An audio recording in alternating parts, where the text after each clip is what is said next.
Hey everyone, how's everyone doing this fine? Oh, I'm going to hear myself in 2 seconds. Okay, don't ever have the volume on your own Twitch stream because otherwise you're going to hear yourself at a 10-second delay. First problem figured out. I'm solving problems left, right and centre today. Hey everyone, I hope everyone's chill on this fine Thursday evening. I have my cup of tea, I've got my pink shirt on, and I'm quite happy. How is everyone? Who have we got? Danger Glover, Clownboy, Jay Casty. Hey, Billy, we've got Billy here. Hey, Billy. Hey, Joe. Hey, Lo-Fi. Hey, Socks. Hey, Holly. Hey, Tiffany. Oh, we've got everyone. It's so nice that you're all here. Welcome to the somewhat chiller version from what you may or may not have seen me on Rusty Crow streams. Mainly because it's 9 o'clock at night and I ate ages ago. So my energy levels are usually like up here, about roughly here today.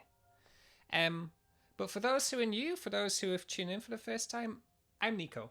I go by the composer handle We Talk of Dreams, which is basically my composer handle where I make soundtracks for creatives.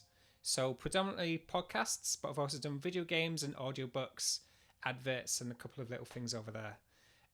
What I intend to do with these streams is show Chill Game. It's Chill Game of Gris, not Among Us. I forgot to change the title, so just ignore that.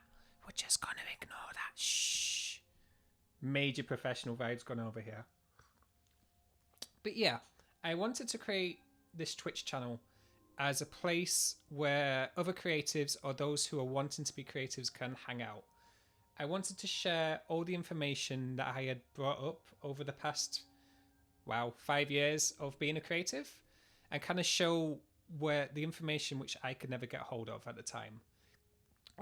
There was a lot of, when it comes to creating, especially in the industry, there's a lot of gatekeeping and a lot of people who try and safeguard the way they figured out, because they're worried that if they share this information, then everything gets saturated. Which is a very valid place to be in. I completely understand that. However, what I want to do is kind of show you what I've done, but do it in a way that will help you get forward through whatever creative field you want to do, and show that you don't need to have a degree. You don't need to be studying 3-4 hours a day to get really good at your craft. All you need to really generally be is good at what you do through experience. And very much, it's probably been said a million times, but being yourself will take you so far in this industry.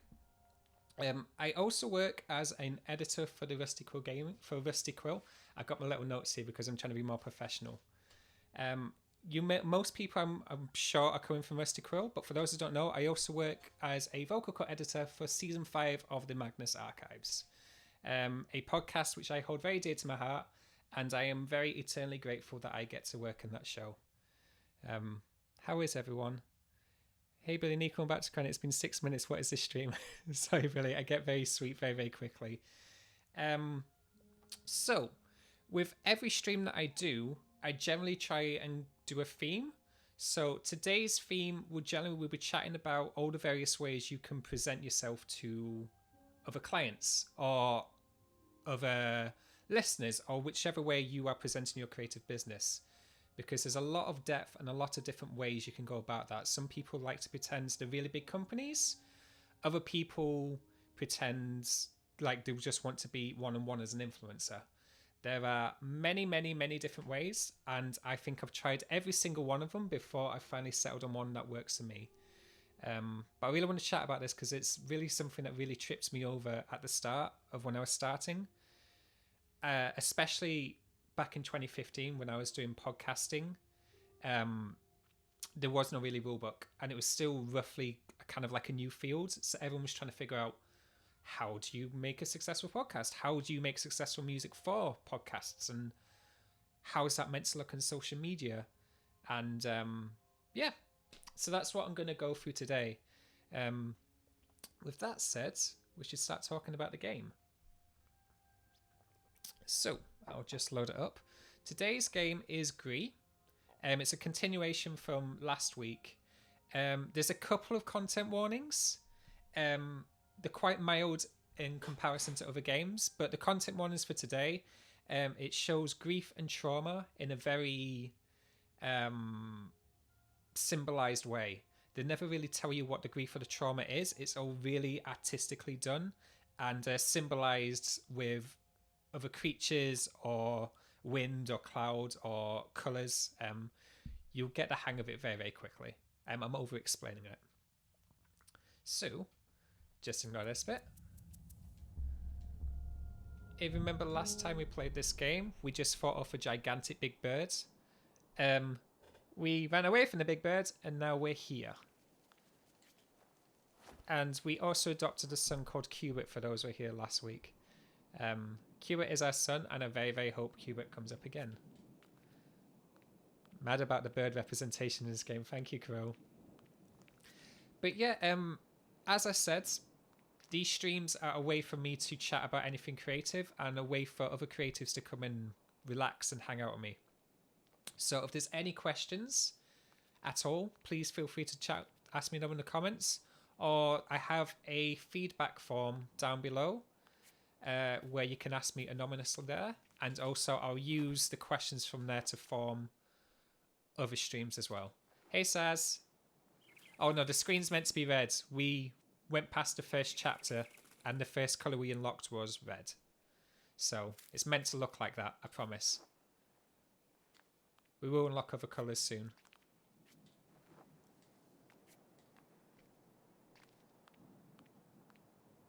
Oh, they're saying this. I really hope we unlocked green, because we unlocked green last time. Yeah, we must have done, because we've unlocked a double jump. Oh, I see. We're playing this guy again. That's why. He's back again. There's two of them.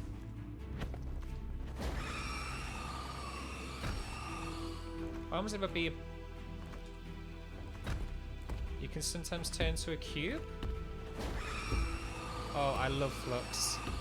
All the purple hearts in this chapter so on board with Nico's vibes. Thank you. If I want... No, it doesn't like that. Does that do a thing? That did something. What does that do?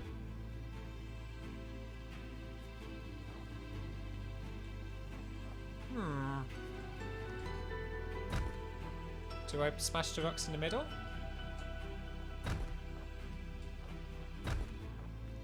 I wonder what I want to do. Can he use his birds to help me? Nope. I too scream when people get close to me. Yeah, it's a lot more tame, it's much more symbolized. I'm trying to figure out what to do. I'm also going to turn down the volume. How are the sound levels, by the way? Is everything okay? That's better. I can actually hear myself now.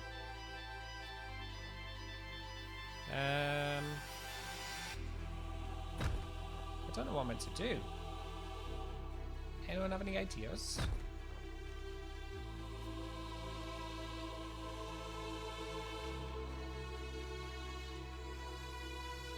Audio is fine, thank you.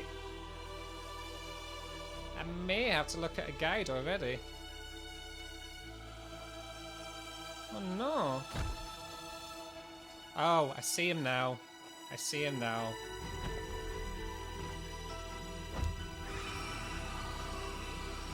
Okay, well you can do that, it's fine. So, you use the little red butterflies in the corner to jump up. Come on then. Come on. Oh, do we have to make it... I wonder if we'll have to make this ring.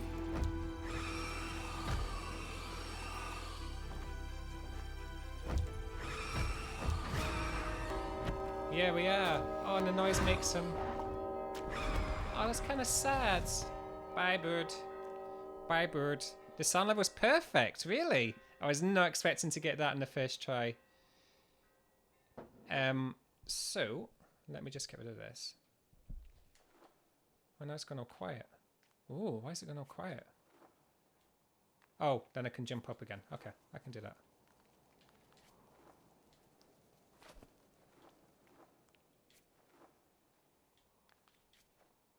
And then you jump up.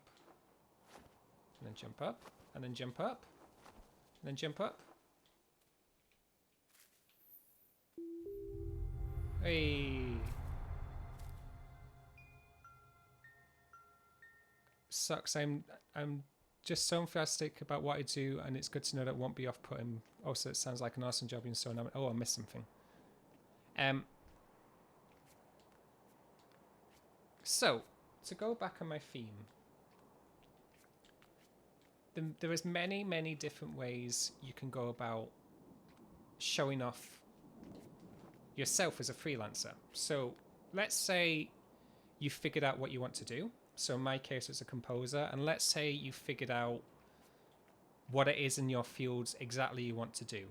So in my case, I wanted to make music for podcasts. It's very important quite early on to try and figure out what sort of music you want, what sort of art you want to be making, and what the customers are. There's two ways you can go about this. You can either be making arts... Oh, hang on, cutscene. I'll say it after this cutscene. This looks incredible. Oh, that music. That music just does stuff to me.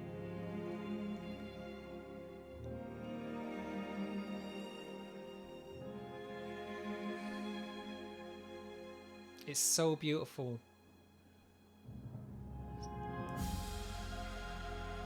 Oh my god.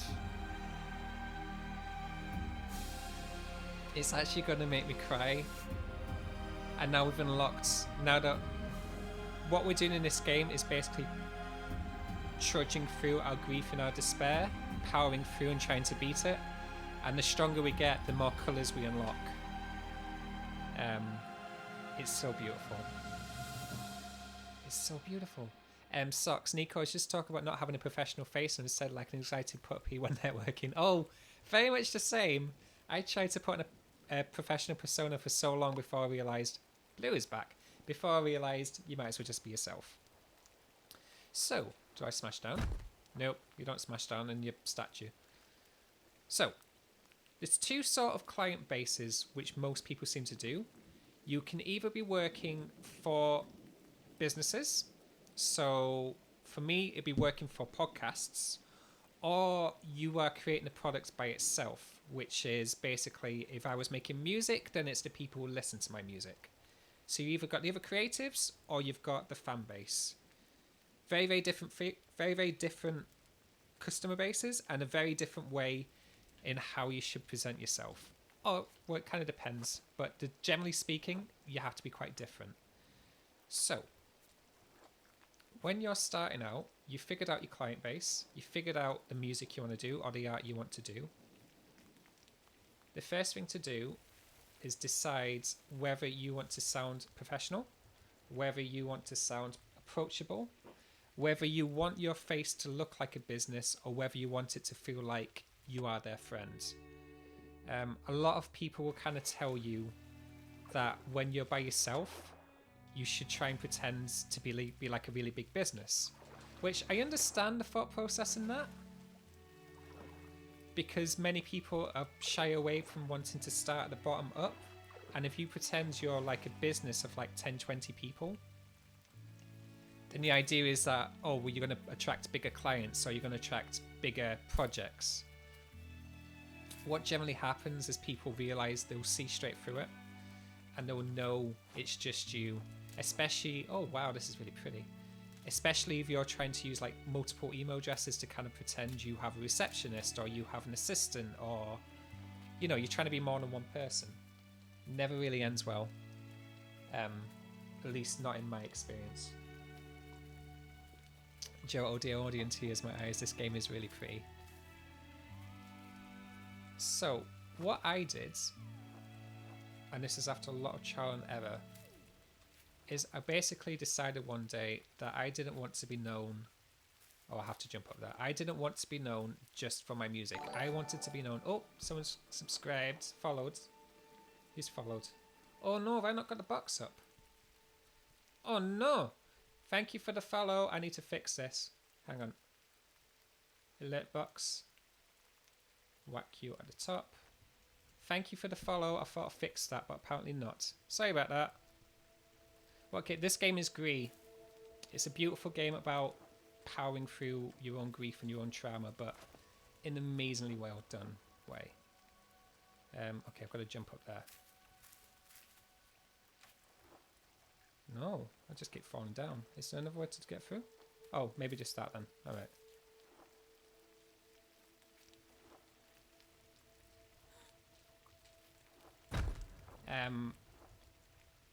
Yeah, so Billy, I always struggle keeping up the confidence like I've experienced in front of people versus the fact I don't actually have that much experience and I don't rely my way into mistakes. I think you should try. The way I did it is I embraced that I don't have qualifications and I embraced that there's many, many people who know more than me at what I do. However, there's only one of me. There's only one person who can do stuff the way I do it, and that's me. And I really honed in on that. The way I went about... Do I go to the left or do I go to the right? Can I go this way? No, because that's just going to smash me back. Is there anything over... Oh! What's this then? No, that's where we came from. Oh, I'm stuck. Oh, just meant to do that. Oh, well. Ignore me, lads. I took the hardest route forward. That's okay. I decided to do my business almost as if I was a influencer.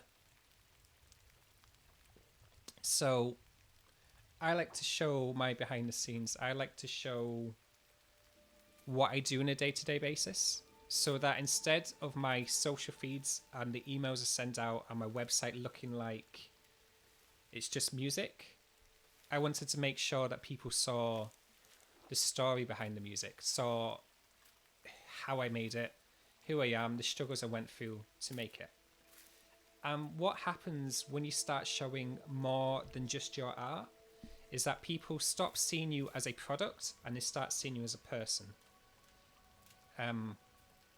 And generally speaking, especially when you're starting out, especially if you're a freelancer, that's what people want. They don't want to be hiring out a really big business, because otherwise they'll just go to the AAA businesses. They'll go to the big art houses and big record companies, and they'll just get the music from there. What they want from you as a freelancer is someone they can bring into their own team, someone they can see the struggles and can see the hardships and know that they can trust you to be part of their projects, their art, whatever their company is. Okay, I need to get that glowing thing up there, because it's very much... Oh, is Cubit about? No, Cubit's not here yet. It's almost like you're trying to find your own friends, but in a business sense. Because, oh, thank you for the follow. Did it work that time? Did it work that time? Yeah, it did. Thank you for the Toast of Fury. Thank you so much for being here. It means the world. You're generally wanting to find connections with people that are going to set you for life. I'm very lucky that I've worked with the same people from the ground up 5 years ago, and I still work with them now. Another follow. Oh my god. Thank you, with more, for following. Thank you so much. Because you want to have that close personal connection. Thank you so much. Thank you, Red Panda Tag, for following. Because generally what happens is when you connect to them on a personal level, they're going to be so much more inclined to bring you on for the next project and the next project and the next project. And you stop being a freelancer for them and you start being part of their passion, part of their project. And what it means is that you grow with them, and it stops feeling so businessy, and it feels like, okay, we're creating art for it to go forward together. Joe, I don't even feel confident enough to charge money for drawing stuff. I mean, okay, I also don't have fun drawing for money, but I have a feeling that I have a cut-off path that I could explore. So, when it comes to monetizing your passion, monetizing your art, it's a tricky one. I think all of us struggle with it. I still struggle with it. I think everyone struggles with it. Especially with trying to figure out exactly how much you're worth. Because it's different. When you're working for someone else, especially in a different industry, there's a very quantifiable way of showing how much you're worth, right? So, to pull it, I don't even have an example. Like, if you're a waiter and you're serving 6 tables a night and those tables bring in X amount of money, it's a very easy way of you showing how much you're worth. Especially if you get tips for being a waiter. Whereas when it comes to creative, there is so much, depending on the art, depending on how much time it makes, depending on the person, there's no like industry standard to follow. So you start thinking, well, how much am I meant to charge? And you look for people around you, and then you start thinking, well, I should start undercharging. Or you start thinking, well, I'm only starting out, so all I want to do is build up my portfolio. So you start thinking, well, it's okay that I work for less than I'm worth, which is never the way to go about it. It is a struggle. I think the first thing to understand is, if you're going to make this your passion, your career, make sure it's something you love. Make sure it's something you're happy to do. Night Socks, thank you so much for being here. Make sure it's something that you're happy to do daily, especially when it's for someone else, especially when you're not too tired, but especially when you're doing it like a 9-to-5 job. That takes a lot. And it goes from something which you would probably keep to yourself or with your close friends to suddenly becoming something that you're sharing with the world. It's a lot to take in at once, and I very much understand the hardships that go with that. So if it's something really deeply passionate to yourself and it's something you really love that you can see yourself doing every day, I would 100% say go for it. Oh, this game's so pretty. But also know that you're in charge in how you're presenting yourself. So if there's only a certain, because Joe, you're an artist, so like if there's only a certain art style you want to do, by all means you can just do that sort of art style. You don't have to accommodate it for everyone. You can very much find your niche and sort of go from there. The first step's always the hardest. Getting the first, I don't know how far, I don't know. I know your art's incredible. I'm a huge fan of your art. I don't know what place you're in, but if you're at the start, I'm telling you that the first step's always the hardest. And once you start doing it, you do start finding your feet. And when it comes to how much you should charge, what your hours should be, generally start to think about how long it takes for you to create your art. Like how many hours it takes. Spread that across how many days, because it's one thing to count the hours, but you also got to think about the mental drainage of it. Because say a piece of music for me would take 12 hours to make. I couldn't sit for 12 hours and make the whole piece. I have to sort of do 3 hours one day and then 3 hours a couple of days later and really price it out. So really factor in that as well. So even though it's 12 hours of sitting down and work, you got to also think of the time it takes to recharge. If you are curious about my prices, if you're wanting to sort of get a sort of mind frame of someone else here as a composer, my website has it, wetalkofdreams.com. I won't really say it here because it's not really that relevant, but like if you want to see my prices, I show them to the world. It's striking a balance between what you're worth and what the climate of the industry is. I'll never undercharge myself. I always make sure I hit a living wage. But you got to. If you don't do that, then it's not worth you monetizing it. There is no point putting yourself in a position where you're not even hitting minimum wage in your country. And I've just realized I've been going around in circles and not paying attention to the game. Anyway, what else go to the left? So when it comes to pricing yourself, figure out how long it takes you to piece of art, and then so say it's 12 hours, do 12 hours times a living wage, and then factor in your rest time as well, and that will give you a rough approximation of how much you should be charging for your art. And there's good and bad sides to that as well. Okay, do I just need to get more circle things? Move you. Purple almonds. A good training wheel for how to calculate your pricing is to find out how long you spend on average for a piece, and multiplying that by at least a minute. Yeah. Purple almonds says it in a much more straightforward and much easier way to understand than me. But really good question. And I am lost again. Do I go slamming on the big brick in the middle? Do I do something over here? Nope. I feel like there's something I'm missing.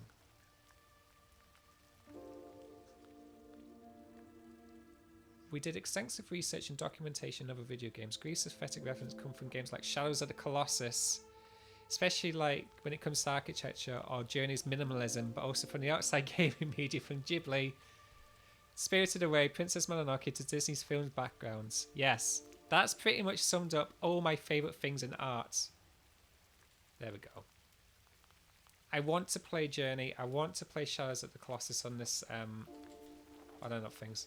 On this stream, but I'm currently confined to what plays in the Mac until I can save up and get a gaming laptop. But Journey and Shadows of the Colossus are way up there because they're so pretty. Very much like this is pretty, but in like different ways. But Journey was especially a really important game to me. Journey did a lot for me. Oh, I can run. So I can't run there yet.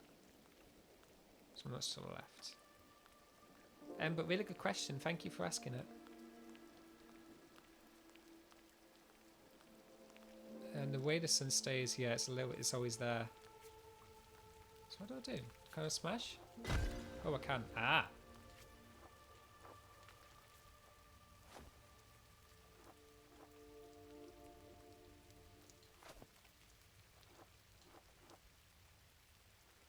meant to go over there? Okay, yeah, I'm meant to go over there. Okay, I can do that. Oi! Oi, lads! Go over here.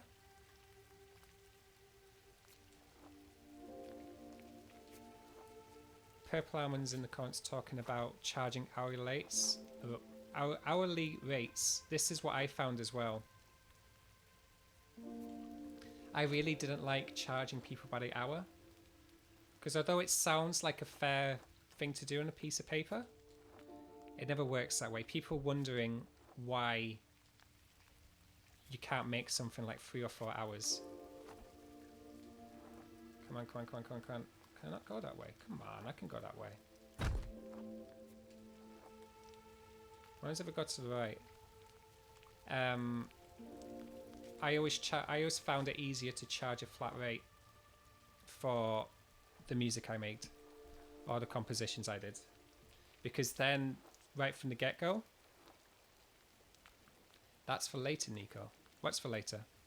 Oh, I can't get there. So what am I meant to do here? So I'm not meant to do anything here. Really?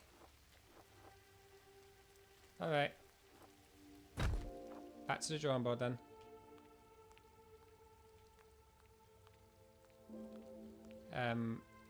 I know I'm speaking from a place of did I come this way? Was this the way I came up? Yeah, it was. So what happens if I go down then?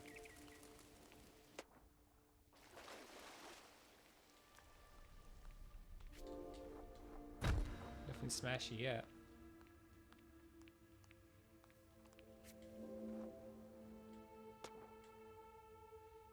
Almonds, please keep a line of communication with your client. Please don't ghost your client. Purple Almonds is very, very, very talented and very knowledgeable in this conversation. Yeah. It goes back to, at the least the way I did it is trying to befriend your clients. There's 2 ways you can go about once you found the art you want to make. You can either be making music for everyone, or you can find your niche and really much focus on that. There's good and bad to both. Obviously, if you're going for your niche, your target audience is going to go way slimmer. However, if you do it that way, you become the best of your niche. You have a much better chance of standing out that way. The opposite is you can have a big net and you'll get much more clients through the door, but it means you start becoming a jack of all trades. And it means you a lot of the time be making arts that you don't want to be making for clients where you're not as passionate about the project as they are. Which, when you start out, I can understand the appeal, because I fell in that. When I first... Okay, smashy, smashy. I tried to just say, okay, I'm going to just make music for everything. And I literally went for everything. I did jazz, I did funk, I did true crime, I did horror, I did space games, I did orchestral music, I did audiobooks about like the 1950s, about these 3 little anamorphic animals doing like their own version of Lord of the Rings. I just went, whew. I thought I was going to do everything. Which, I'm not going to lie, worked at the start. And it's a really fast and quick way of getting your name out everywhere. However, when you do it that way, you start to realize you're not always making the art you want to make, and it's really hard for you to have your name in a place that you want it to be. Because I've got to a place now when I make make music for We Talker Dreams, people know the music I'm going to make. They know the sounds that you're going to get from hiring me, and you know the person I'm going to be, and this, that, and the other. As opposed to making music for everyone, it's really hard for you to stand out, because you're doing every single genre, every single style across the board. And it comes to a point where you're trying to figure out, do I want to be doing that, or do I want to make my own mark in the world? And I decided not that long ago, actually, about a year and a half ago, that I really wanted to hone in on the music that I wanted to do. which is why I now go for niche and I now go for the stuff which I know I'm going to enjoy. And what's that reflected in my website and my portfolio is I put the music that I'm most proud of and the music that best represents me first. So when you go on my website, you see the music which I'm most proud of. Same with my Bandcamp. I only put my favourite music on the Bandcamp too. Drawing commissions is hard, Joe. Drawing commissions is hard because when I don't have a connection to what I draw, the piece is just not as good as it could be. Yeah.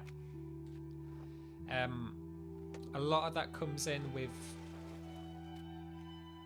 the way you're presenting, the way you can present your storefronts, as it were. It does take time.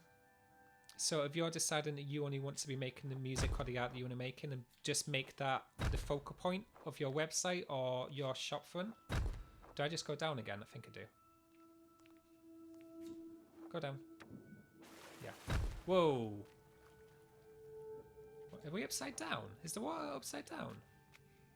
It is upside down. Yeah. So what I would suggest, I'm going to read more comments before I keep rambling on more. Clownboy J, I really feel that because I'm very keen on making a mark in some way in the world, I want to be able to make something that matters to people in some way. So, this is why I gravitated towards podcasts and why I gravitated towards the Rusty Quill. I realised I wanted to use my art, my music, my art, but in Rusty Quill I'm an editor, to connect with people. To connect with people, help their days better, help my days better, help them figure out what they want to do, which is very much why I'm doing these streams now. And to make sure that the music I make is leaving a positive mark in the world. And very much the music I want to make is very wholesome, it's very, very pretty, and very much makes people want to, I want to make people feel like they're connecting back to nostalgic memories. It means a huge thing to me when it's like that. Oh no, I've missed something. Just stopping by to say quickly, hi Bits, thank you for stopping by. Have a good night's sleep, thank you for being here. Says, I definitely must enjoy seeing things that are unique and weird. That just went up. Hang on. Where's my controller? Oh no, I can't see it. But the batteries in my mouse just died. Oh no. Oh no. I'll go back to that comment. The thing is, I don't think my music comes out as well as when I'm not doing something I'm passionate about. I can try my best, but I never really have my sound. I want to be able to see myself in my work. I struggled with this a lot. Oh, Chiari spoke. I'm going to answer Chiari's answer next. The thing about finding your sound, or thing about finding yourself in the art, is very much what they say about, is make battery contagious. I may have to go and change the battery. Oh no, I got it back. I got it back. Okay, I'm gonna keep hold of that. Generally, when finding yourself, it's when, how to explain it? It's the music you make or the art you make when you're not attaching it to anything else. It's what you make whilst you're trying to make other things, and that makes sense. It's when you look at failed projects because you couldn't get it to look like something else or sound like something else, and see why it sounds different. And it's those little bits which you hone in on. So the next time you do it, you start to be a little bit more by yourself. And generally what happens when you're trying to different styles, especially when you're trying to replicate some of the established people, like for me it's like Hans Zimmer or Austin Wintory or Coldplay or Embers. Like for me, it was everything I couldn't, it was all the bits I did differently to when I was trying to be them that I realised, oh, this is me. And once you've done it for like 10 years, I mean, I've been a composer for 5 years, but once you do it for like 10 years, you then start strengthening the bits that are you. And it's quite scary because then you think, because it's so different and because it's not been done in the world, you think no one's going to want to hire you. No one's going to see this art. No one's going to see this music, because to you, It's just you. And because you've been you your entire life, you don't see what's special about it. And it's only once you do that and then put out that art do you then suddenly realize why it's you and why you should do it. And when people start coming to you and saying they like your art because of that, rather than the art you've made, which is like a copycat of someone else, it changes everything. It makes you fall in love with what you're doing. If that helps. Sorry, I did ramble quite a bit. I definitely most enjoy seeing things that are very unique and weird and niche, and clearly the creator weren't completely self-indulgent and this is what they care about. That's so charming and so much more interesting than mainstream. I agree. And I very much feel like this game is a really good example of that. You couldn't make this game up if you didn't give the artists the freedom to be who they are. Like, you couldn't even replicate this art because it's too much ingrained in what the people who worked on the show were doing. Especially with the music, especially with the art, especially the way it all matches together. And this is beautiful. This is stunning. From Chiari, this is really sound advice, although I found it really tough to charge what I'm worth as the audience for my art. Chemo Art and Jewelry just doesn't seem willing to pay for it when they can, but something cheaper at a generic store instead of something custom made. So I've taken a step back in recent times. And Chiari, I'm really sorry that you had to take a step back.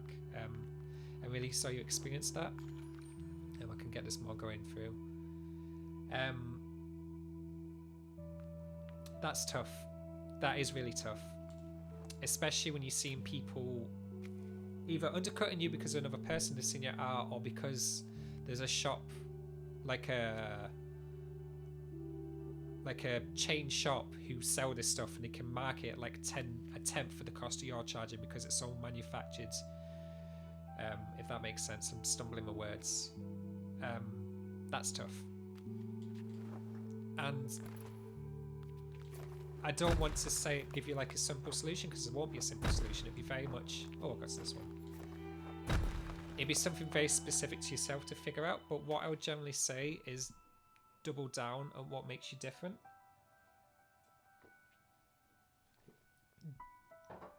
If people are going to other shops, you need to sort of find that reason as to what makes you stand out to them, what makes you different. And it's okay. At first it will feel really bad because people can't afford to hire you, and it's really hard that, because then you think, what am I actually worth what I'm charging? You are. It's something we all have to battle through. I have to say no to clients all the time because they can't afford my rates, but I can't afford to go lower because A, it will cheapen the brands, and B, it will make me be working for something that I'm not worth. It's tough. There's no real easy answer to do that, but what it means is that if you can't do it through your prices alone from selling your art, then there may be other avenues. Like, I know many people, not saying teach, because people do teach, but thinking a way of how you can have like a Patreon, where it's more than just saying, please help me fund my art, but it'd be something that people want to come to your Patreon channel for. So whether that's tutorials on how to make the art, or more in-depth designs, or other ways other than, you have to find ways of selling your products, which is more than just selling your product, if that makes sense. So yes, you could be selling your art, but you can also be engaging with people as an influencer, or engaging with people in other ways. It doesn't necessarily mean sales, but it could also mean getting more followers on your social media accounts, or connecting to people who will then eventually become future clients. I hope that makes sense. Don't ever work for free, but also know there's ways. Also, don't ever work for exposure. But if it's not costing you anything, it's not costing them anything, then understanding that if you talk to the people who are looking at your art and connecting with them, that helps solidify your brand stronger, and it helps you put a bigger footprint in the world that shows that you are here. Crow, remember what we said last week? People die of exposure. Yeah. It's really not worth underselling yourself. Yeah, hopefully that made sense. Alex, just that was so helpful, Nico. Thank you. Hope and helping. Please keep questions and the conversation going. I'm really happy and love talking about this stuff because people don't talk about this at the start. They really, really don't talk about this at the start. Thank you, Sammy Sam. Oh, how do I get down? The birds. Okay. So, go on the birds. So, go up. Are these birds? Birds. Go up. Do I smash down? Ah. Ah.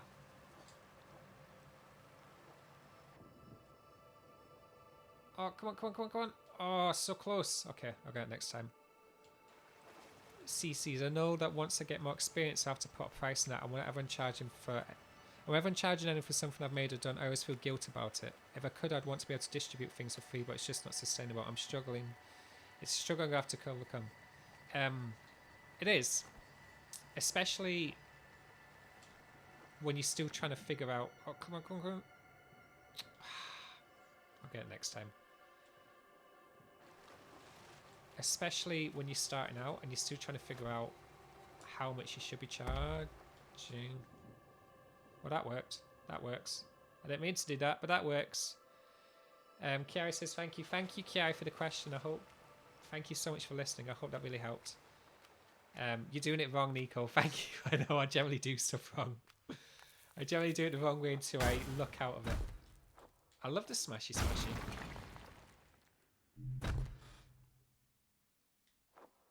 Alright. Alright. Don't underestimate the impact of the word of mouth too. When you've finished a project, if your client is happy with it, ask them to be willing to keep your mind and mention to people if you hear someone looking for your style of work. Yes. That's another really good way of looking at it. Understanding that your clients, when you've created the art, it doesn't stop there. Because if you do a really good job, they will then recommend you to their other friends or their other colleagues in the field. It very much becomes a game after a certain point, is that, and it always seems to ring true, it's not what you know, but who you know. And it's very much finding out who your client base is, who your customers are. That's most of the struggle. I got a freelance gig with an agent of hecking Bob Dylan because of a colleague. Wow, that's incredible. Oh my god, what is this? That's incredible, purple almonds. Also, this game's beautiful. How do I get up there? Oh, can I jump on myself? Okay, so if I do here. Come on, do it again. Okay. No. I may come back to that side. I'm going to go to the other side. Saz, I'm so glad you're here because I'm flailing around in this. I'm using you as my cheat book if I get stuck. Word of mouth is how I heard of that Rusty Quill. Yes. It helps. It really does help. And it's one thing to get people to know who you are, but it's also another part to get them to stay. Because if you're just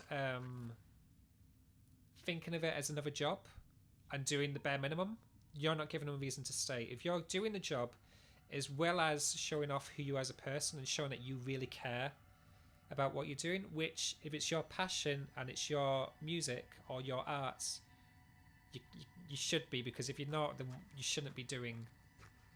If it's not making you happy, then you've not found your calling, as it were, in life. I'm really stuck here. Can I smash it myself? Nope. No. So know whenever you have a job that you need to be connecting with your clients in whatever way that may be. Because they need to have a reason to make you realize you're better than every other person in your. Bye, Anna. Thank you so much for being here. Better than everyone else who was in your field. Because for me, I'm certainly not the best composer. Can you use yourself as a potential platform to jump to higher ledges? Oh, someone joined. Thank you. Thank you, Athena at the phase. Athena at the phase? Everyone's saying it right. Thank you. If I'm not saying it right, I'm really sorry, but also thank you. Unlocking new power first, but I'm kind of stuck here.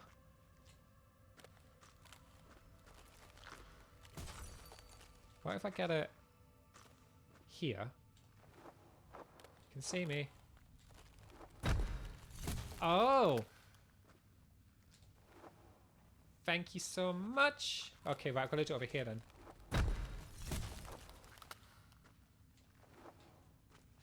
Thank you so much. He doesn't need a new power, he just needs a solid base. Are we going to do it? What do I do whilst I'm over here then? I can't really jump up there because it won't let me. I meant to go up there?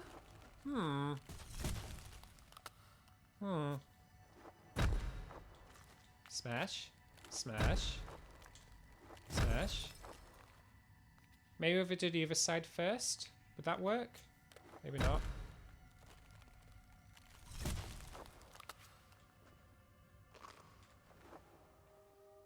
You think you get it? Purple ones, have you solved it? I may go to the right hand side first. If that helps. I'm going to do the other one first and come back.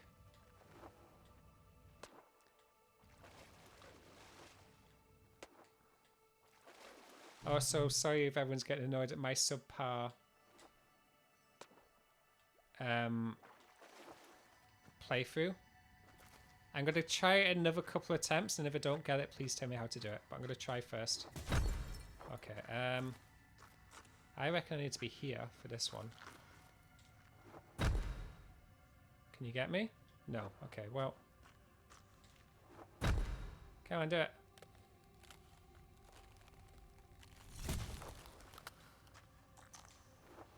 Okay, cool. Thanks, Saffron.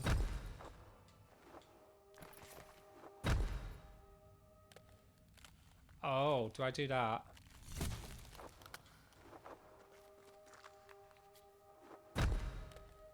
Do I not want to do that?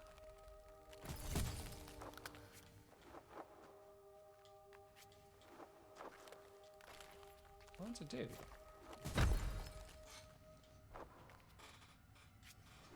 Oh, do I do that and then jump up? Is that what I meant to do? Come on.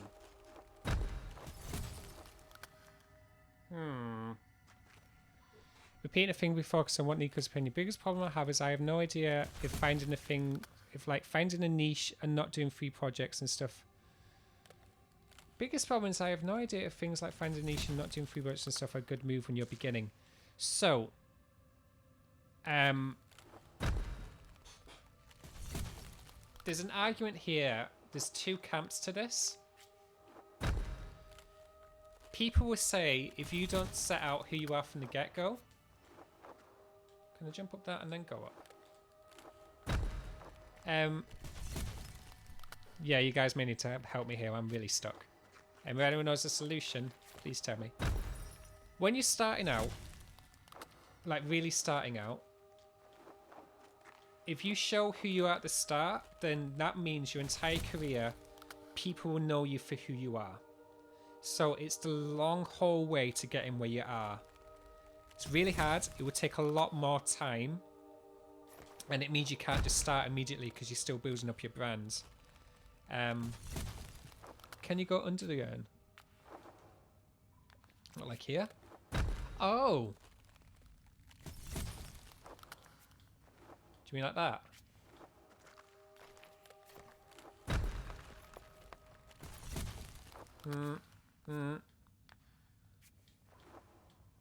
I'm going to take a break now anyway. I'm about to take a break. But to finish off the question... what did Purple Island say? What did Purple Island say? If you time it correctly, then you can have your figure frozen in midair. Oh, if you're starting out, I'll finish this and we'll go on a break and I'll come back to the game. When you're starting out, I think it's okay to work for free if no one else in that project as working for free, if you're all working towards creating the art together, I think at that point it is okay, but you have to take it very, very, very cautiously. If someone is making money and they're not paying you for your work, get out of there, because it's really not worth it. I can't think of a single case that it's ever happy for you to work for free. There has to be a reason for it. You can't just be doing it if no one else is making the money. So yeah, to answer your question, if you're starting out and you don't know what your niche is, then I think it's okay to work that way. But please know, the longer it takes for you to find out what you want to do and what who you are in your art is, the harder it is for you to solidify your career into a place where you're happy with where you are. I hope that helps. I can go into much more detail than that, but I don't want to be rambling too much. Okay, I'm going to take a break here. I'm going to get tea, and then I'm going to look at a walkthrough, and then I'll join you guys very, very soon. I'm going to take about 3 or 4 minutes. Everyone get tea if you got tea. Everyone get yourselves hydrated and stretch and relax, and I'll see you soon.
Hey everyone.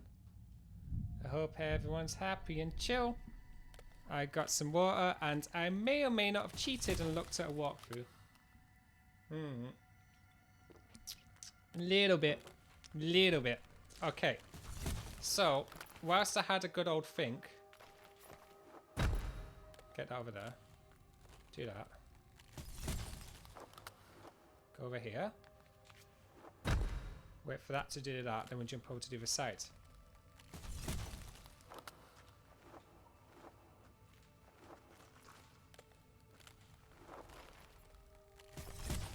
Oh, I was meant to smash down. Alright. Okay, I got this. Just you wait. Cheater, cheater, pumpkin eater. Well, I mean...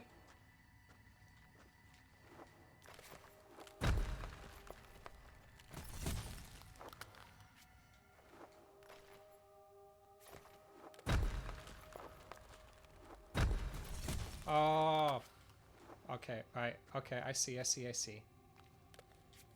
We're gonna get there. We're gonna get there. My mods are telling me that I should add a walkthrough command for whenever I get caught.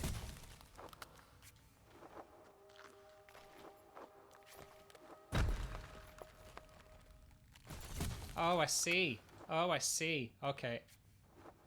You're going to do it. Says, just you wait. Just you wait. You do that, and then he goes over, yeah?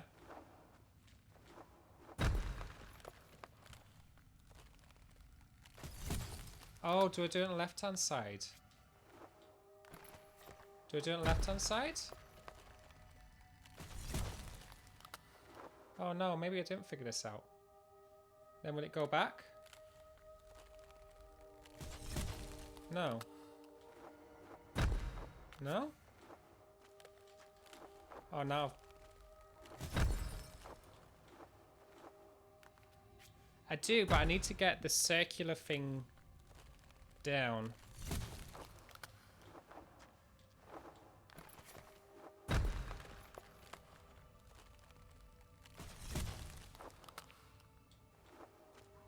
Why does that not work?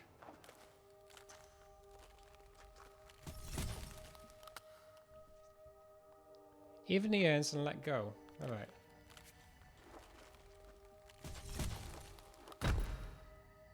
Get that over there. Yeah, I'm really confused as now. I thought I figured it out. I thought I understood what was going on, but no.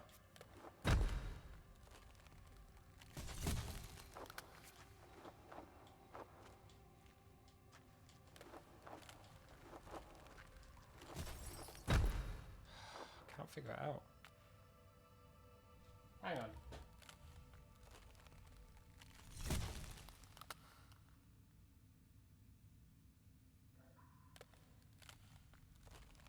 Jump quickly onto the platform above the cube. Smash it down as a cube and stay there.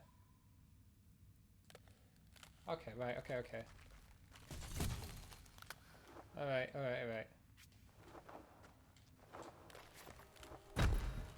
Yeah, I need to keep them at the same level.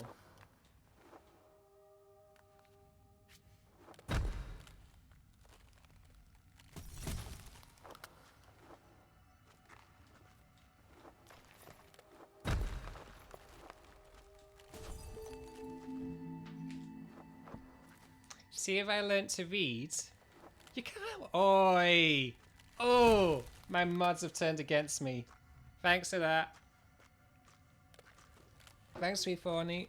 Oh, I think I'm saying your name right now. Eforni. Eforni. Thank you for being here. And thank you for the donation. It really helped a lot. Thank you so much. Yeah.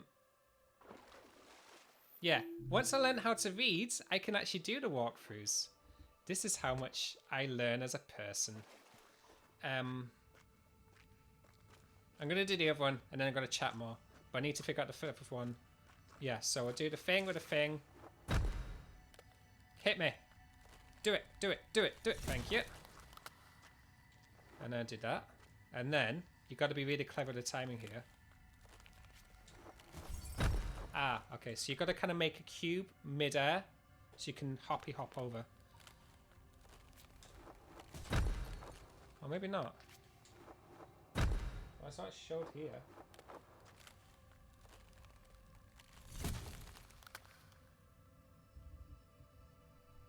I thought the mods were here to protect me from the Nico. I think that last one was really close. Thank you. So... Wait, it keeps smashing down.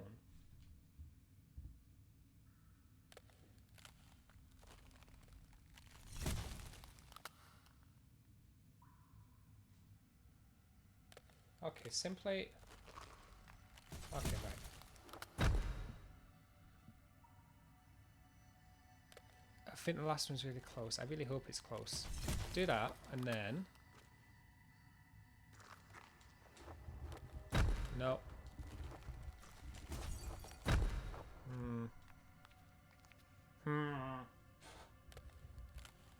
Stands on the edge.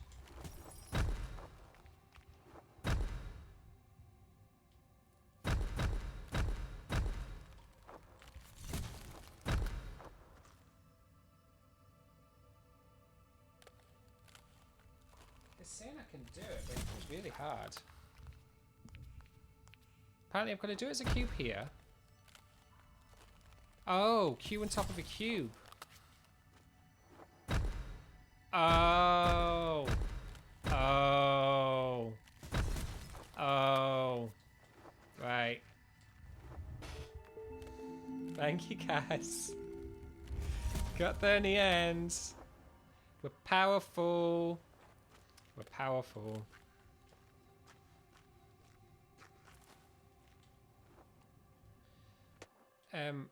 Anyway, to go back to our theme. Ooh, pretty.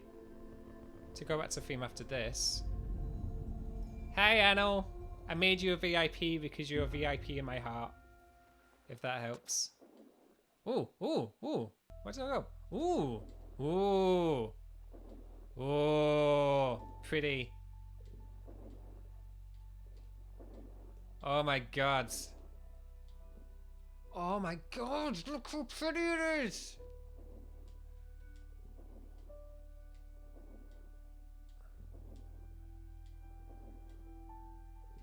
Sorry, I know I'm meant to go down, but it's so pretty just to swim around. God, I just like, how do you come up with these things? How do you make a game like this? It's so beautiful. So, the problem I had when I was starting out, and I read all these books on how you should be presenting yourself, how you're meant to be making the music, how you're meant to be doing this, and how you're doing that. People really try and etch in that you've got to look professional. So professional in their eyes is business suit, really slick website, really sort of market yourself towards the bigger high-end clients, which I can understand the logic in that, because if you're going for the higher clients, then it's more money, then it's higher up and higher up and higher up. I never enjoyed that. I never felt like I was making the music I wanted to be making. And for those who have just joined, Gris is an incredibly beautiful game. It deals with grief and trauma, and it shows a character's progression through powering through their own dead weight, their own grief, their own trauma, and being stronger through it. So for longer looks at the first IQ website, yep, we definitely did that, not furiously. Rustic wrote a really good way, a really, really good signpost for this. I mean, I know I'm biased because I work at the Rusty Crow. I work at the Rusty Crow. You should be marketing yourself towards the art you want to create and the people you want to listen or view your art. Have you all seen the mobile game Sky? Oh, I'm going to check out that. Mobile game Sky. More than that, when you start showing your art in the way that you want to show, it's so much easier for people to connect with you as a person.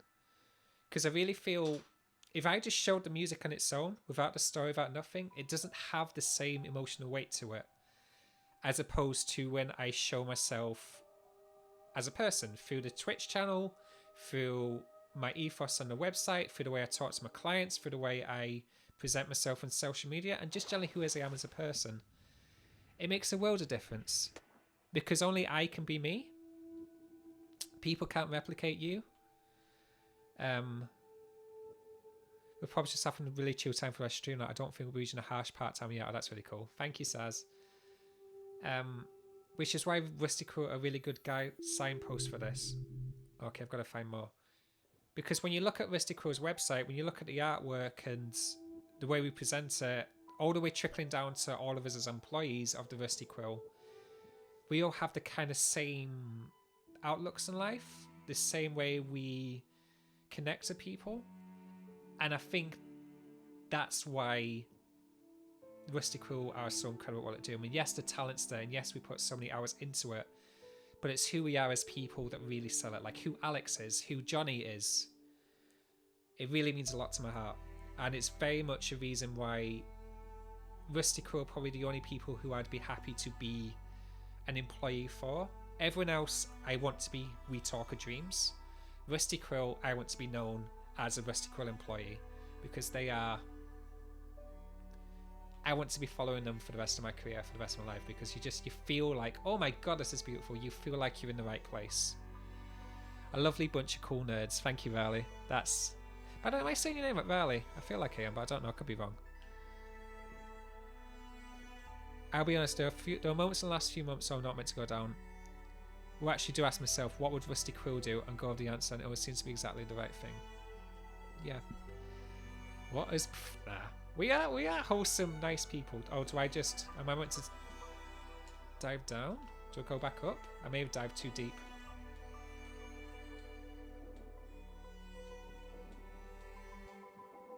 What's over here? Oh, I see. I was meant to curl off to the side. Oh my god, this is so pretty.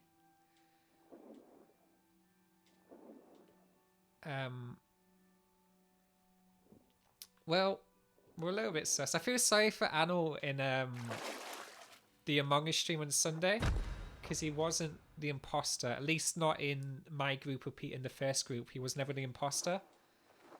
That's rough.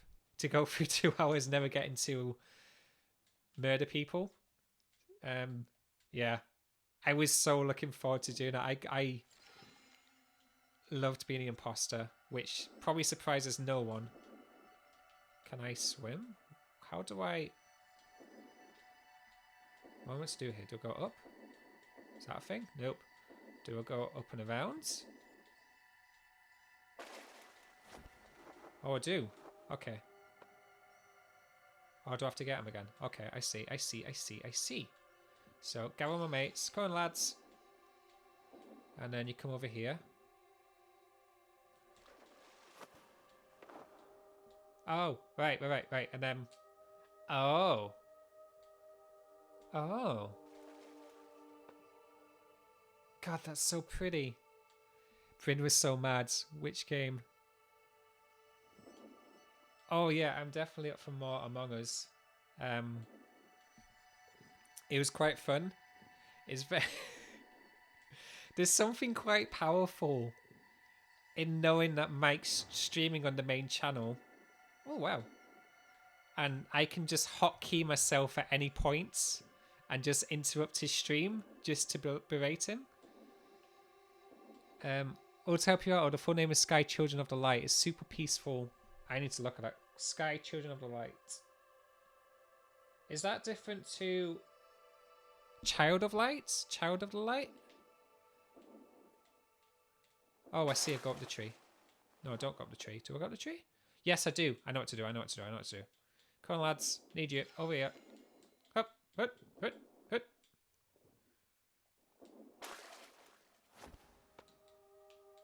Come on. Get it. Yeah.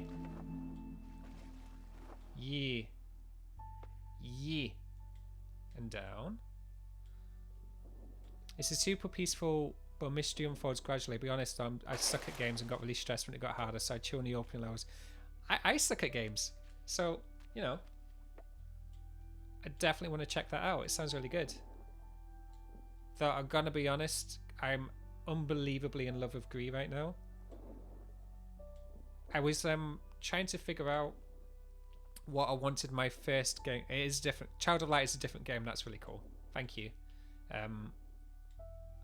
I I was really panicking about what my first game should be, because I wanted to get it right, because like it's your first stream on your first channel, on your first launch, and you want to play a game that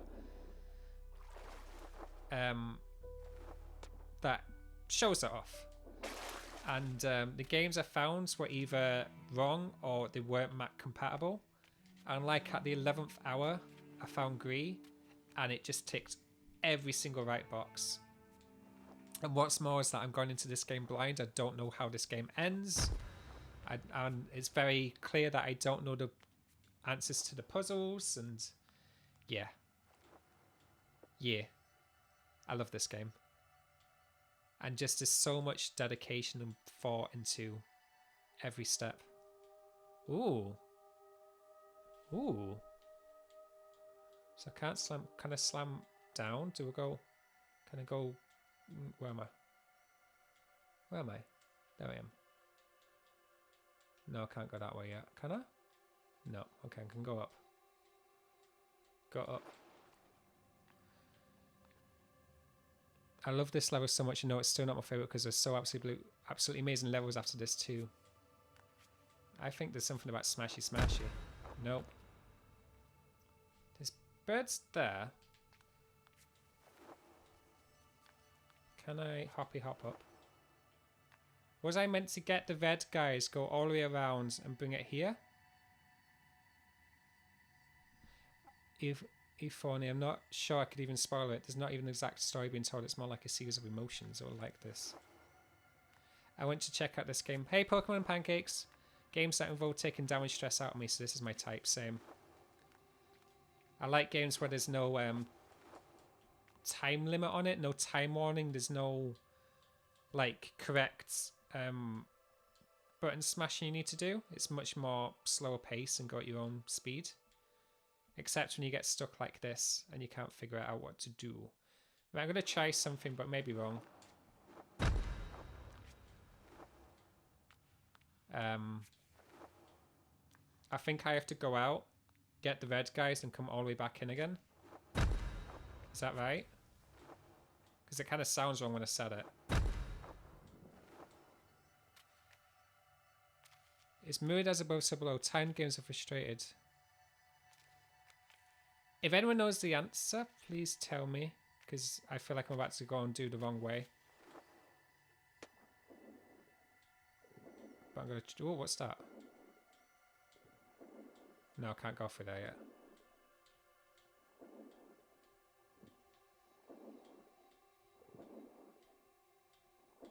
Thank you, Jace, for being here.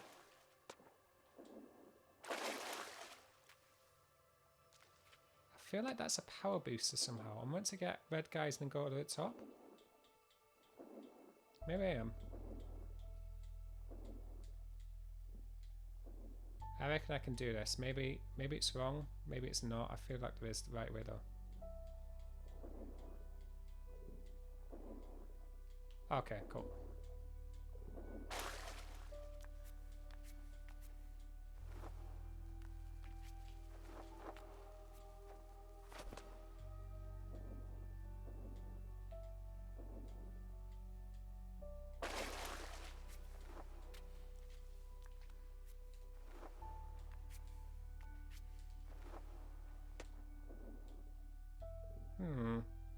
Oh, okay, right, I see. Okay. We go over here.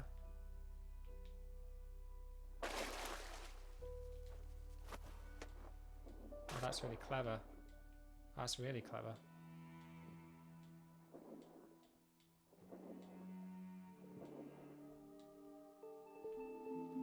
Oh, there's another one.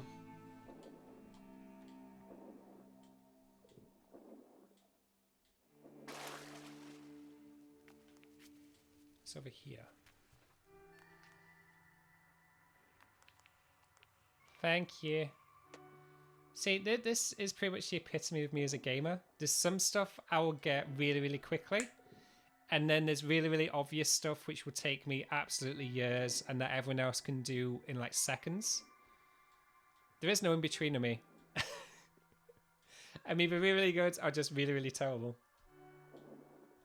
I know we've been here before, but I feel like I can steal... Oh, I can't. I can't because as soon as I jump out, those red guys are going to not come with me. Because my idea was to steal these guys. And then... Yeah, they disappeared. Okay, well, I can't cheat that then. Alright. Alright. Back we go. That soundtrack is incredible, by the way. Oh, I keep meaning to play Outer Wilds. I want to buy it on PS4. For the skinny tunnel, I think there's another red set of friends over there somewhere, but I can't remember where. I really hope we see Cubit again, by the way. I miss our son. Let me just have a look at this puzzle again. Okay, not that.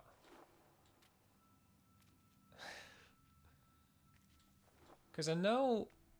Right, if I stand over here, directly above me is Pots to Smash, which has the red guys. And if it's mirrored, then surely, I can go down here. Oh, it's not there. Can I go up here? Oh! Oh! What does this do then? Can I go lower?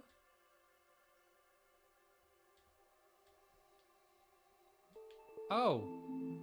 Well, that was a thing.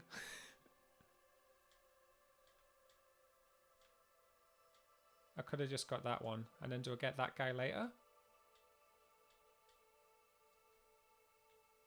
Maybe I do. Maybe I just come back for this guy later.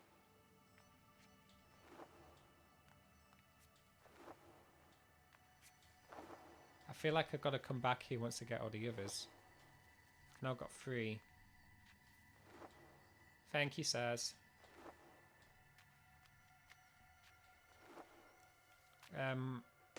Oh, also, I meant to talk about this earlier. The editing streams are on the way. I'm thinking next week. Basically, I'm sure many people have heard me talk about it now. Last Sunday, I had 2 drives crash. One of them was a backup drive. The other one had my entire portfolio on it, which meant I lost everything, which was pretty bad. So I had to re-download stuff, redo all my artwork for the, well, re-download my scene transitions, all my music, everything. Luckily, ooh, this is new. Luckily, I still had SoundClouds. Luckily, I still had Google Drives. Luckily, most of the music I did went to other clients. I was able to send out an email to basically lots of people I worked with and ask if I could have my music back, have a copy. So it's now at a point where I've got about 2/3 of the music I've made, but I've not got the project files anymore. I've not got anything to show you how I made the music. So the music streams are going to be delayed until I remake the music. The editing, I was going to do it this week, but I just needed more time to remake stuff. But I'm thinking next week for that. The editing stuff is much quicker to get sorted. So that'll be, I'm hopefully going to do it next weekend. I've just got to write it all what I'm going to do first. The music ones will take more time. I've got the music, but I just don't have the project file, so I just have to write more music and then show you how I did it. It was a heavy loss, and I was not expecting my backup drive to go roughly at the same time as my other drive went. That was a double hit, and an expensive one, but it's done now. And thankfully, many people had my music. Many people had copies of like the photos I had up there and the screenshots and the reviews and stuff. People had their own copies which they were able to send me, thankfully. So it wasn't as bad as I thought it was going to be. I feel like there's something over here, but just let you know that's why things are delayed and why I was a little more flustered than usual on Sunday. Alex, that happened to my writing. It's horrible. It's it's horrible. Because you're looking at your drive and you think, why aren't you working? You were working fine. The Wholesome folder, Riley. Yep, the Wholesome folder has been rebuilt. It's bigger now than what it was. Way bigger than what it was. I basically said I lost it all. And about 12, 15 people got to me, DM'd me, and just sent me their versions of the Wholesome folder. So it's now twice as big. For those who don't know, the Wholesome folder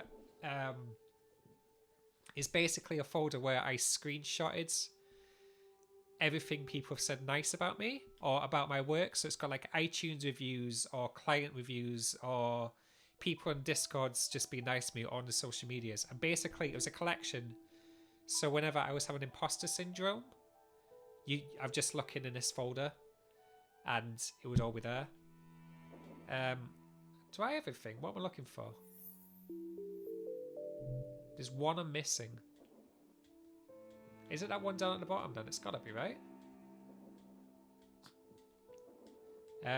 If anyone knows the answer as well, please let me know. I know, yeah, I've lost some of my other older drives. There's a bunch of writing, poems, photos and video footage from pre-2012 that I no longer have. I know, I'm so sorry.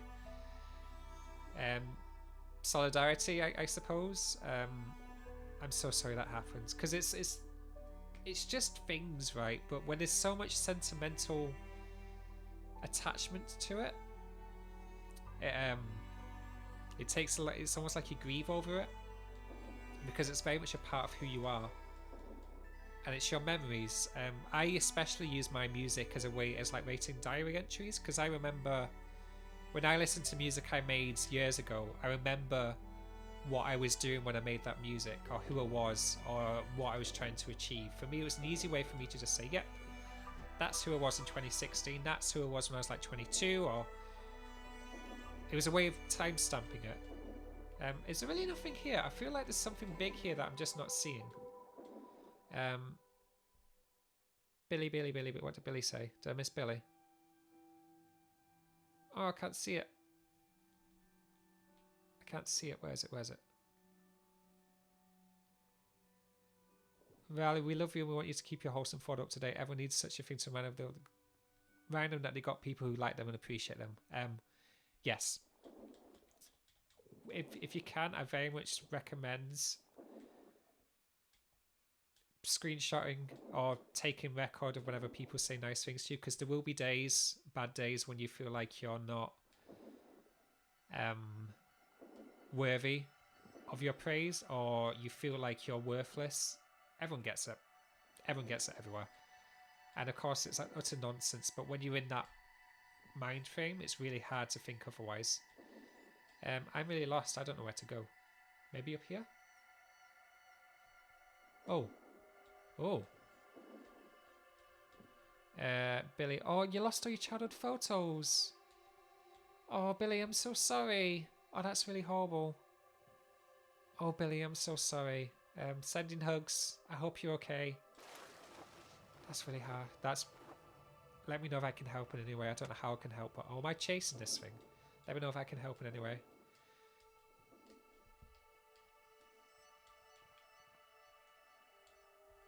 Okay, do I have to...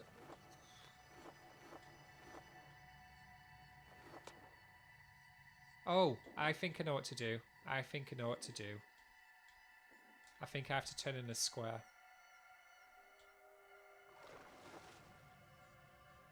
Oh, close. Okay, right, I know what to do now. I mean, I can send shout. I know it's a dumb thing to say. Oh, I messed it up. All right. Yeah, I can send you childhood photos of me if that helps. I don't know. Hey, CC's, thank you so much for coming back. Hope you chilled. No. Okay. Okay, right. It's just a rhythm game. I got this. I got this. We can do this. As Mike would say, we can do this, chat. We got this. We can do this. We are Totes Profesh. Come on, come on, come on. Oh, okay, right. All my childhood photos are pre-digital, same. Oh, so... Oi! We did it! We did it! Yes, your childhood photos really help my mood, please. Yeah, I mean, I could send you some. They'll be a bit random, but I can send you some, no bother. If people want to see childhood photos of me, I can send them childhood photos of me.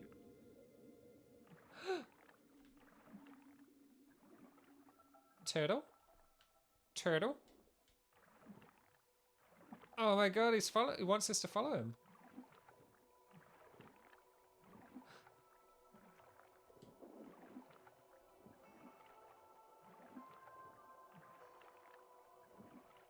I can send you photos Nico as Luigi. I think everyone's seen me as Luigi. Rusty Crew identified as child competition. I think it'll be dead easy. Oh, so you got back to Raccoon. And you can tell when it's me. We can adopt the turtle. I feel like the turtle adopted us.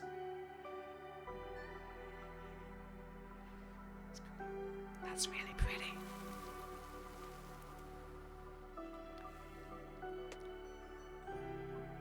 This music is beautiful. It is unbelievably beautiful.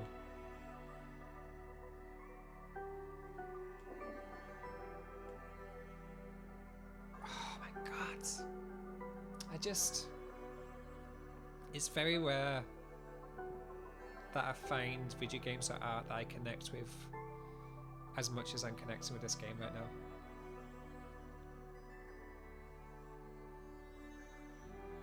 Oh my god, it's so pretty!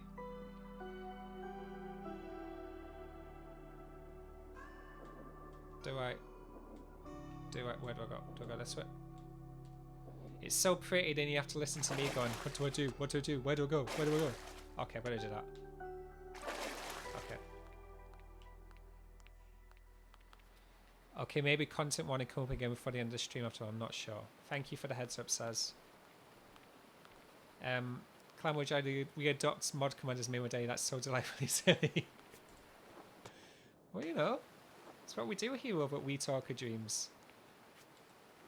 We adopt things. That's exactly my brand. It's not my brand. Please don't let me adopt things.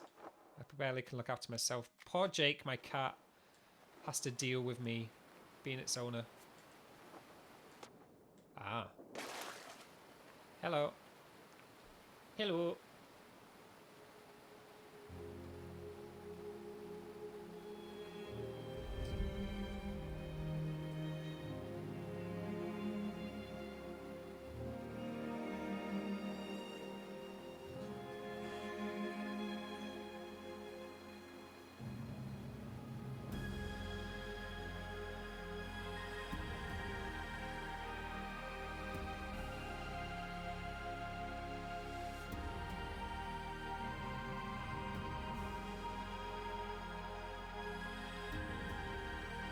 Sorry, it's just is a really beautiful,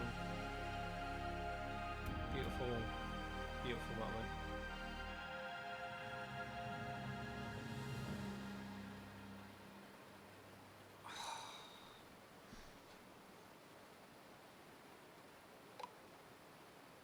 That's incredible.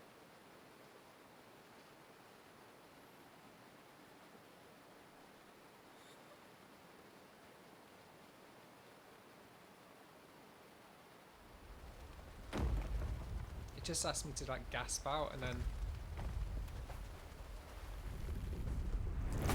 oh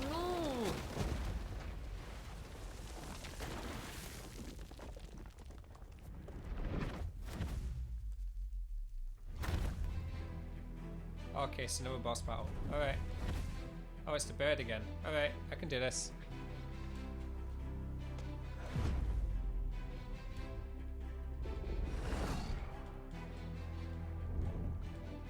Oh, oh.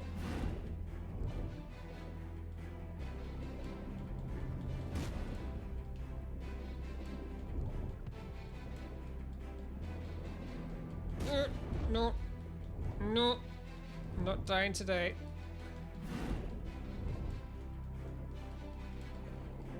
CC's leading up to digest this beauty. I assume them seen before this. That was incredible. Thank you, Aza.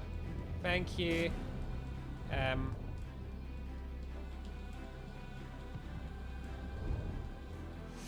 eel really does want to munch. I mean, I do have the feeling that you can't die in this game, but even then, the fear is in me right now.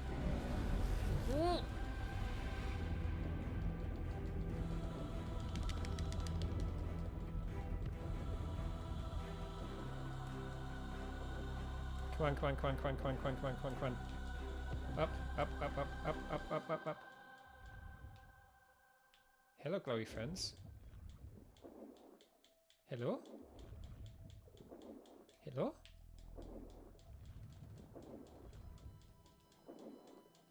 Sorry, I know I'm not talking much, sorry. I'll talk more. I'm just really sucked in.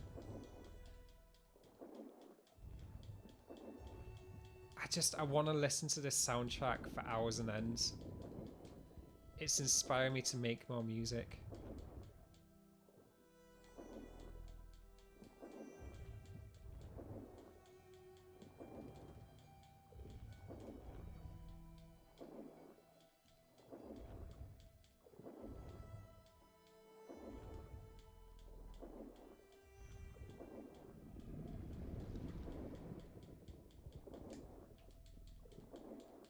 Head empty.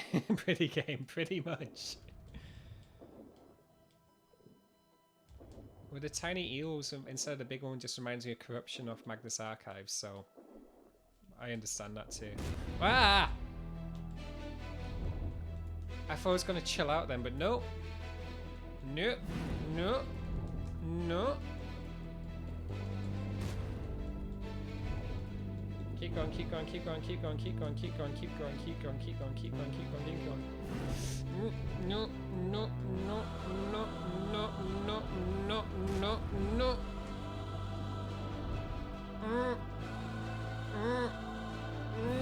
No, no.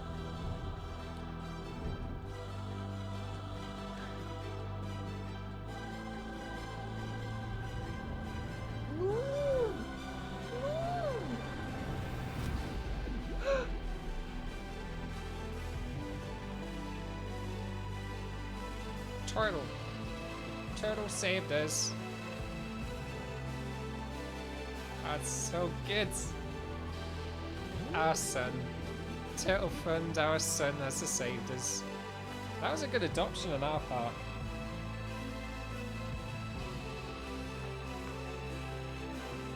When I played the game, a storm started outside just as I reached this chasing scene. Such strange atmosphere. Oh my god! That's incredible!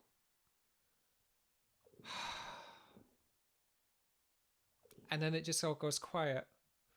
And it's just you floating around in the sea. Oh my god. I love this game. And I feel like this game is probably getting close to the end of it now. But I love this game.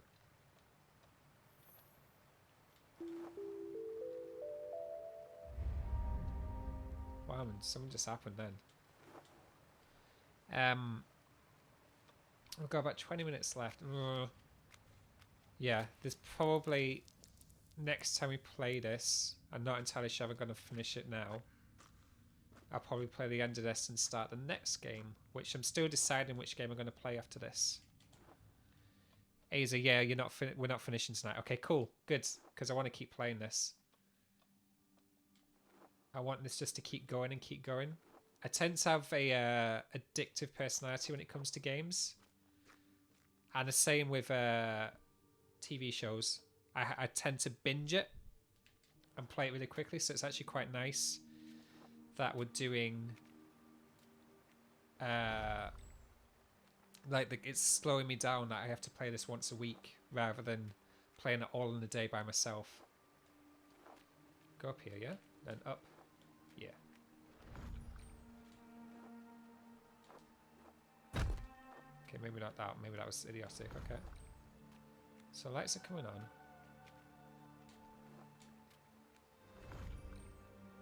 Binge watching is my only way of watching. Like, can I go to the left? Yes. That music with the cello and the violins going around, and then hearing like they're almost like whimpers. That's really clever. Oh my god, I don't even know how you do that, but that's really clever. It's why I want to work on more video games. Because it's one thing to have a really good soundtrack. It's another thing to get the soundtrack, the visuals, and the soundscape, the sound effects to all marry in together. Because you have to know when to make the footsteps more prevalent as opposed to when you need to make the music more prevalent. It really helps to take the emotion you want to portray in it and really hammering it home so it's a much more impactful moment. And knowing when to give and take. Yeah, I really want to get into making music for video games at some point.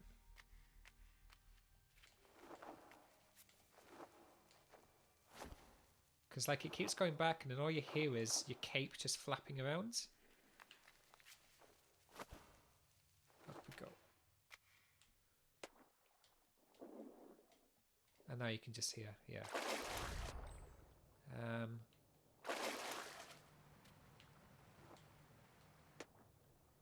Huh.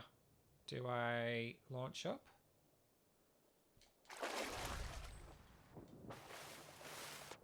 Do I launch up and smash down? No. Do I launch up? No. Oh, there. Right. I see where it needs to go now. Launch up. Yeah. Okay, got you.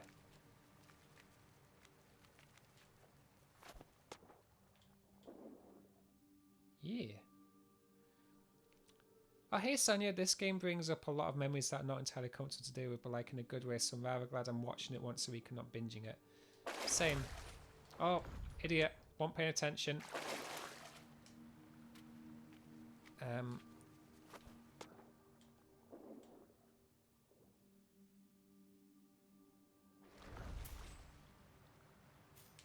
Like there's very few games or arts where you really feel like you're going through something whilst you experience it. You really feel like it's an experience. Like Journey did that for me. The game Journey. The movie Interstellar did that for me. Bloodborne, although a completely different genre, did that for me. I really feel like at the end of it I really felt emotionally connected but very emotionally drained with the game. Joe, I love how they play with the water. Me too.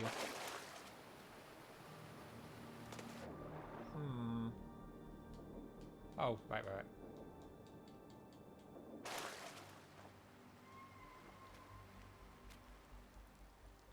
Bloodborne is not a game for me. I can understand why. It's very heavy and very gory and very dark and bloody. I mean, it's including the name. Oh, I was meant to do that. Oh, I see.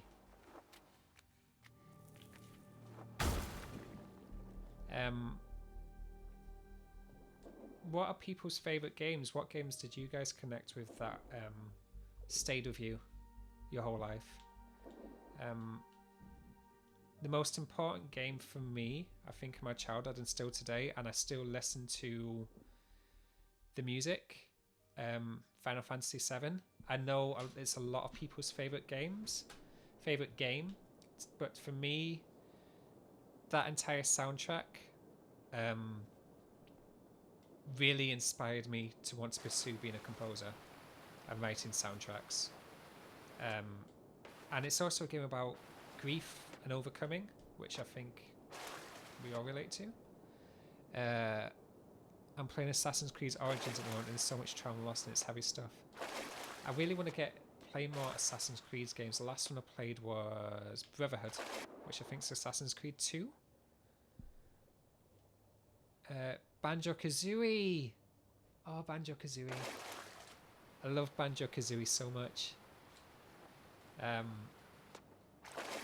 Banjo-Kazooie, Ocarina of Time. I played a lot of GoldenEye, but played a lot of GoldenEye for it's like the first person shooter that I really got into. It doesn't really hold up much today, but it was really good. Yeah, Grant Kirkhope. I really like Grant Kirkhope's compositions. I really like him as a person as well.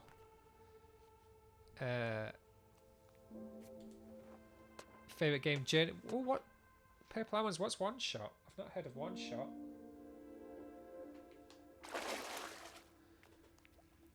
Vroom. I wanted to try that out too. I did have the idea of playing games connected to my iPads and hooking it to the Mac, like I did for Among Us. The problem is that you can see when I'm button tapping, and you can see the way I'm controlling, and it gets really distracting really quickly. So I don't think I'm going to do that again, unless we do Among Us again. Oh, I can just go up. Cool. Ooh. Ooh.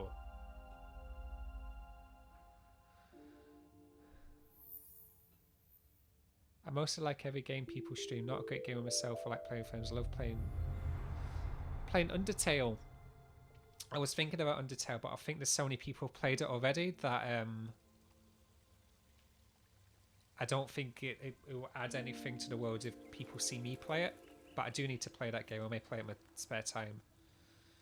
I don't usually play video games. D&D is awesome, but there was a game on a DS called Trace Memory I love to play, but never got past the slider puzzle. I've never heard of that one.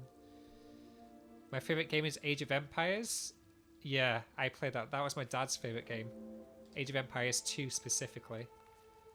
And Empire Earth. Lots of history. My dad was a history teacher, so we had a lot of history games, as well as a lot of the Holber history books. That's a lot of my childhood. Oh, this is the bit where I couldn't get at before. Oh, we keep returning here, but the colours are different. Oh. Oh, that's really pretty. There was also a game, Tale of Two Brothers on the PlayStation 3. I hardly remember. I remember it dealt with grief and sibling relationships. Never played that one. Tale of Two Brothers. It's going on the list.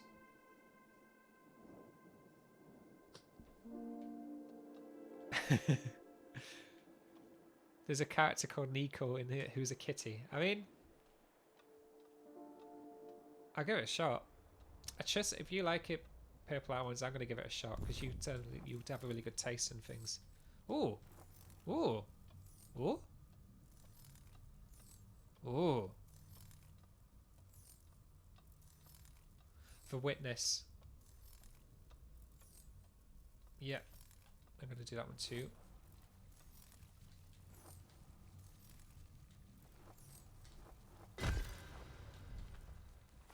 Thanks, little light friend.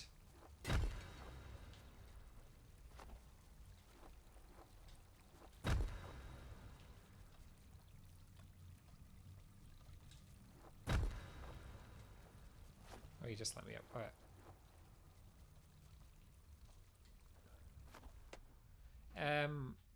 Did you guys ever play The Last Guardian? Same people who made Shadows of the Colossus. That game stuck with me a lot.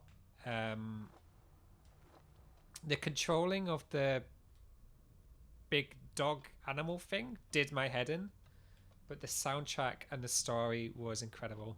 Yeah, The Last Guardian was lovely, but the controls and camera were yeah.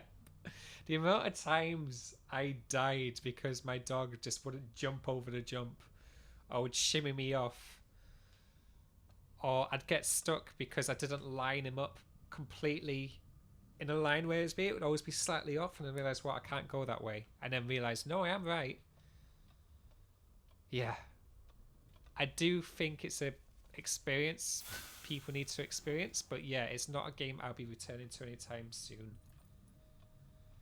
But I do need to finish Shadows of the Colossus. I will try out The Witness if you can play it on the Mac. I will check that out. Can't go up there. Can I go over here? Thank God I can.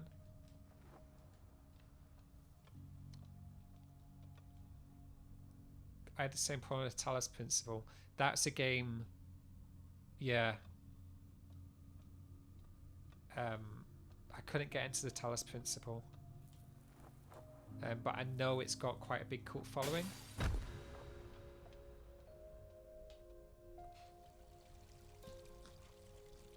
I still want to finish Lumino City. We're about 2/3 of the way through that as well on Mystical Streams.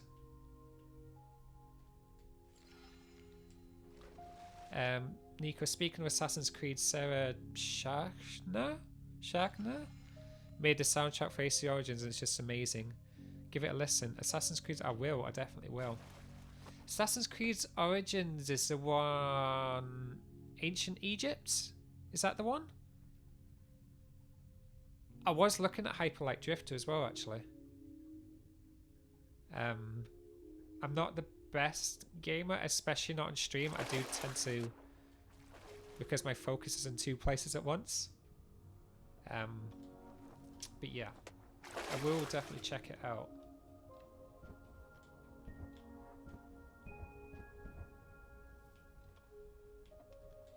Can I get in? Oh, I can get up.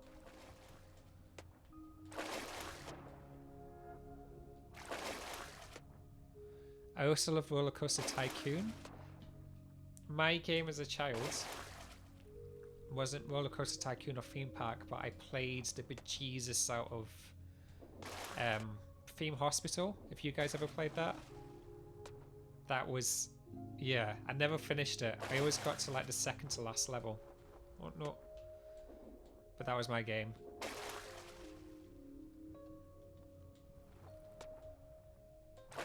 Are Assassin's Creed game relatively easy to play? Sak, I think you'd be much better than that I am. Especially if because you've played Skyrim so much. I think you'd be better than me. I think you'd really like them as well, actually. The Nancy Drew games. I know of them. Where are you telling me to go, little one? Oh, I see. Thank you, little one.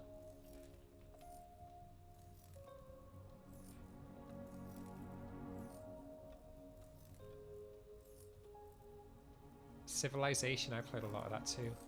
Can I go up there yet? No. Can I jump down here though? Yes, I can.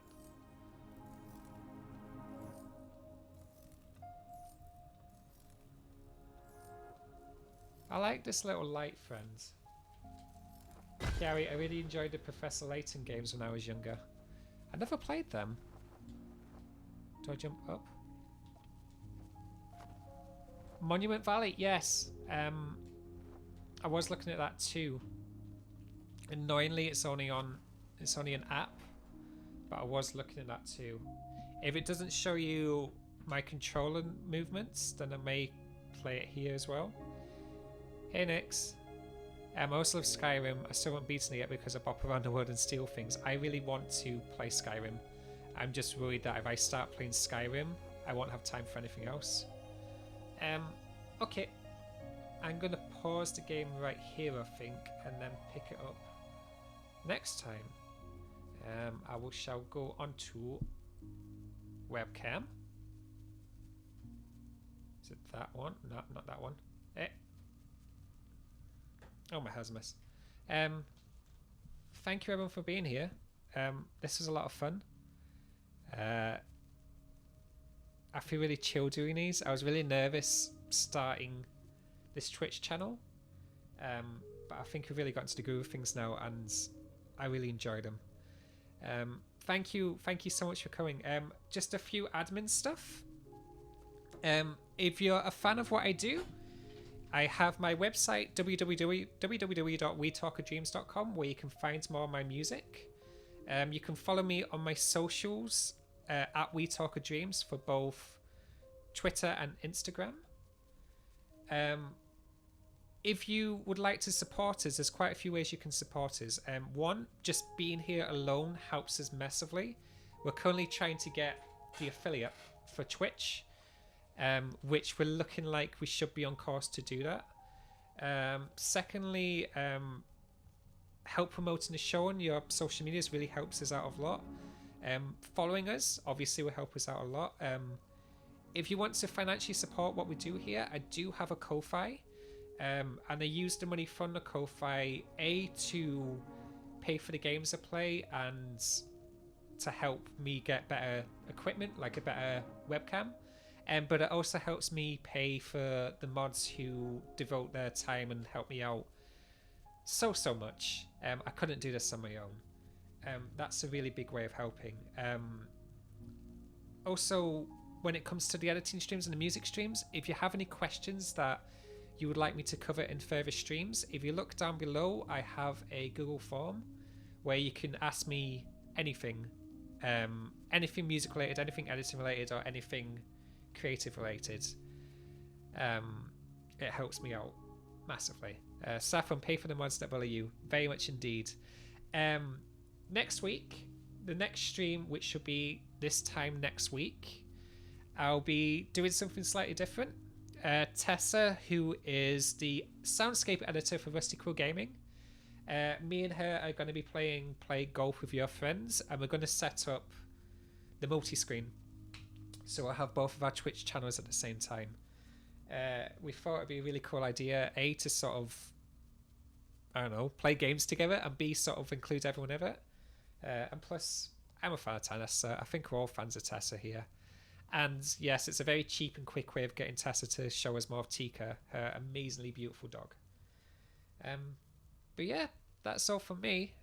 Thank you so much for being here, and I'll see you guys soon. Bye bye.